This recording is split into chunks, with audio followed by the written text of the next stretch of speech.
शहंशाह फरीदू का एक वज़ीर लोगों का बहुत खैर ख्वाह था। उसकी खैर ख्वाही के चर्चे हर तरफ हुआ करते थे और बादशाह भी उसकी खैर ख्वाही को जानता था। उससे हसद करने वाले लोग हर वक्त यही सोचते रहते थे कि उसको बादशाह और लोगों की नज़रों में किसी तरह गिरा दिया जाए।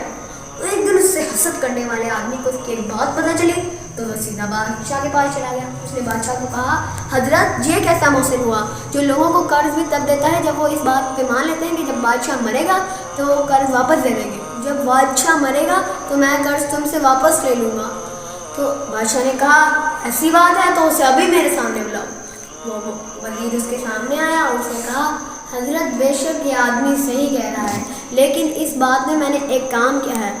बादशाह ने नाराज़ होकर पूछा, वो क्या है? वज़ीर ने कहा, हुजूर कि मैंने उन्हें कहा है कि मैं बादशाह के मरने के बाद मैं तुमसे कर्ज वापस ले लूँगा। वो लोग हर वक्त यही दुआ मांगते रहते हैं, बादशाह किसी तरह मरे ही ना, उसकी हज़ारों साल उम्र हो और हमें कर्ज वापस ही ना देना पड़े। हज़रत शेख सादी रहमतुल्लाह अलैह ने हमें इस वाक़े में ये नुक्ता बयान किया है कि अगर खुदा पासबान हो तो डर कैसा और खौफ कैसा। इसकी बेहतरीन मिसाल हज़रत यूसुफ अलैहिस्सलाम से मिलती है। दुश्मनों और मुखालफों की दुश्मनी और मुखालफत के बावजूद वो तरक्की ही करते चले।